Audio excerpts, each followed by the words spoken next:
नमस्कार, UFT news 24 में आपके साथ मैं हूं सिमरन कौर। उत्तर प्रदेश विधानसभा चुनाव से पहले पूर्व मुख्यमंत्री और राज्यपाल कल्याण सिंह के निधन के बाद प्रदेश की राजनीति में भूचाल सा आ गया है।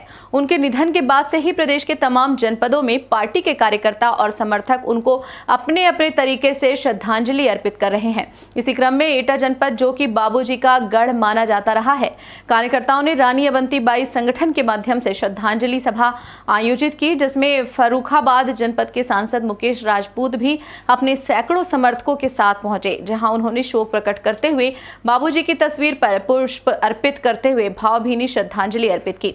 साथ ही बाबूजी के जीवन की राजनीति और उनके द्वारा जनहित में किए गए कार्य पर भी प्रकाश डाला। प्रेस वार्ता के दौरान उन्होंने विपक्ष को आड़े हाथों लेते हुए कहा कि बाबूजी सभी समाज के नेता और सच्चे राम भक्त थे। उन्होंने तमाम कार्य प्रदेश की राजनीति में रहते हुए जनहित के किए हैं। बीजेपी पार्टी उनके मरणोपरांत जो भी कार्य कर रही है वो उनके सम्मान में कर रही है। विपक्षी पार्टियां भी बाबूजी को सम्मान दे सकती हैं। वोट बैंक की राजनीति के सवाल पर उन्होंने कहा कि जो भी पार्टियां बाबूजी के निधन को लेकर भाजपा की आलोचना कर रही है वो अपना वोट बैंक घटा रही है। सांसद जी, आज अलीगंज के डीएवी इंटर कॉलेज में बाबूजी कल्याण सिंह जी की जो है श्रद्धांजलि सभा का आयोजन हुआ है, जिसमें आप आए हैं, क्या कहेंगे उनके? देखिए, माननीय कल्याण सिंह जी कुशल प्रशासक, राम भक्त और भारतीय राजनीति के संत थे। उन्होंने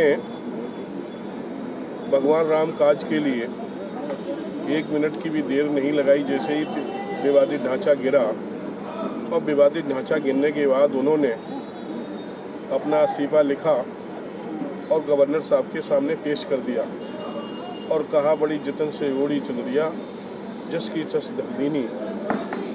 और लोग, पूरे हिंदुस्तान के लोग आश्चर्य में थे। उस समय लोग सोच रहे थे कि राष्ट्रपति कुछ एक्शन लेंगे या विधानसभा भंग की जाएगी कि या राष्ट्रपति शासन लगेगा। उससे पहले ही बिना देर किए हुए उन्होंने जाके इस्तीफा दे दिया।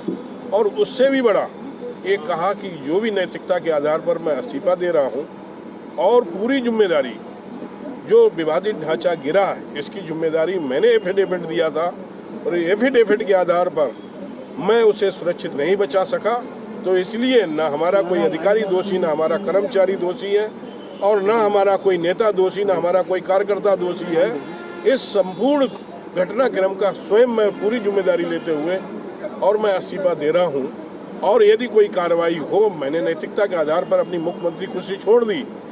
इससे भी यदि किसी को संतुष्टि ना हो, जो भी कार्रवाई करेंगे उस कार्रवाई शासन प्रशासन की मैं तैयार हूँ। यूएफटी न्यूज 24 के लिए एटा से नंद कुमार की रिपोर्ट।